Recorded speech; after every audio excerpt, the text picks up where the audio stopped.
There was a lot of key things that I hope people, instead of just judging him and say, oh, that's DMX life, because we can take those principles that Iyanla put out in that show and see so many different and people like you in said, our they were lives. like, who is she? She's no therapist. But when you've been through a lot, and like you said, when it's your talent, when it's your gift, when it is what it is, it happens. People come to me all the time and spill their guts. I don't have a license, but I have lessons. Exactly. Wow. Look at you. Yeah, whatever.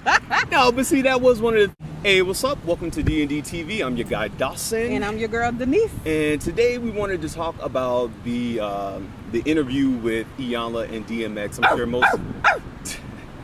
I'm sure most of you have seen this. We already know that's his call right there. Exactly. But I'm not going to judge DMX. We're not here to judge him. Actually, we were just taking that and we were just going to talk about the real issues, the real mental issues people have that they don't deal with. And sometimes your bark is bigger than your bite because that's all you know how to do. Yeah. All you know how to do is scream out and bark and try to make people afraid of you instead of talking to people the right way because of the way you were brought up, because of some issues you may have, whether it be trust issues or whatever. So all you know how to do is just try to act strong. And that's what we saw in this interview, was just a lot of trying to intimidate, trying to really explain yourself and not really deal with the issues at hand because you had so many issues. And that's how we deal. I mean, so many people do, this is why I wasn't a good father. This is what I meant by that. I'm hostile because of this, because you haven't really dealt with your childhood issues. Right. And that's one of the things that I think Iyanla show really tries to deal with. But there was some key things that,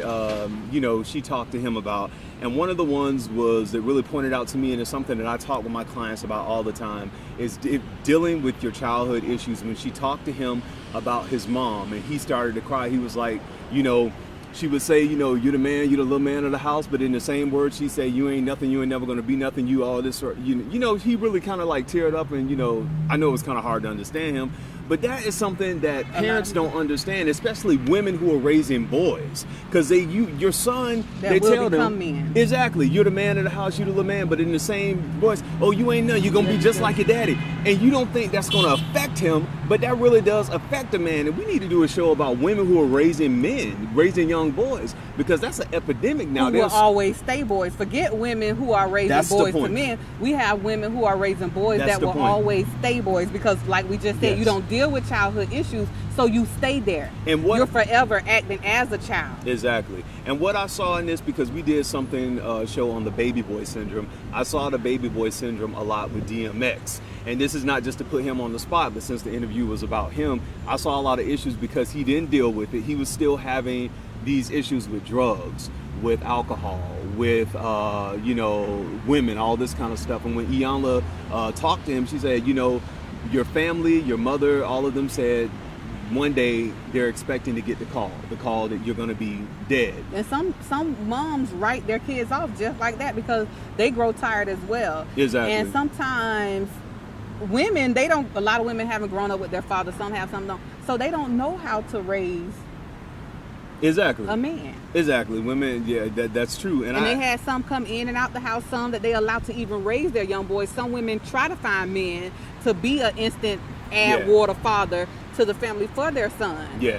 But one thing I could say is that I think DMX was trying to, being a fatherless child, trying to father his son. And when his son was trying to explain and talk to him, he was kind of like, Iyanla was saying, let him speak. But he was kept interrupting and saying, wasn't I this, wasn't I that? And she was like, let him speak. And that's when he blew off on Iyanla, because obviously, he was like, can let him talk. Can you just shut the F up? Can you? And he went off, and then she was like, you can't speak to me that way. Let him know I'm not your mom. I'm not the other women in your life. You don't talk to me like that. You have to put people in their place when they do that right then and there. You have to start putting people in their place. Don't allow anyone to talk to you. I don't care what your past was like. You're not going to do it right here in the present. Exactly. And I think there was a lot of key things that I hope people, instead of just judging him and say, oh, that's DMX life, because we can take those principles that Iyanla put out in that show and see so many different people in our lives. They were like, who is she? She's no therapist. But when you've been through a lot, and like you said, when it's your talent, when it's your gift, when it is what it is,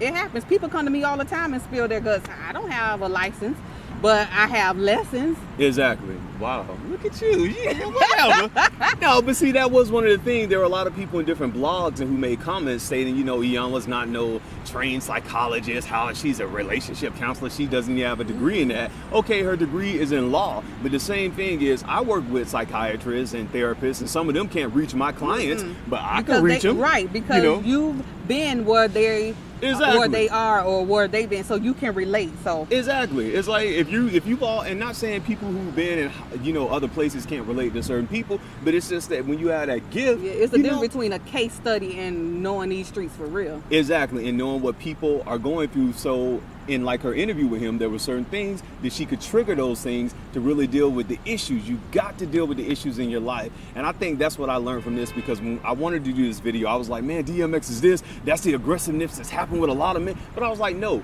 go beneath all of that. What is the real issue? And the real issue is, if you don't deal with your issues, you're going to substitute that with drinking, with drugs, with buying friends, whatever it is, prostitution, whatever makes you feel good for in order to numb the reality. And I definitely think, you know, this is a good show. I'm ready for this. Is the second season of Iyanla Fix My Life. You know, and DMX older son who was on there is totally opposite from him. And you know, that goes to show you don't have to blame your environment or blame how you were raised or blame your parents when you said his son is actually different. Totally different from him. So watch Iyanla Fix My Life second season. I'm really excited about this. OWN is picking up. I mean, Oprah's doing her thing this time. Yeah, I knew that in the beginning, even though critics were saying whatever. But that's what they're there for. That's what critics are there for. Yeah, that's what they're for. Thank you. That's what people are there for. And like with DMX, I don't care what kind of criticism they give him on this thing.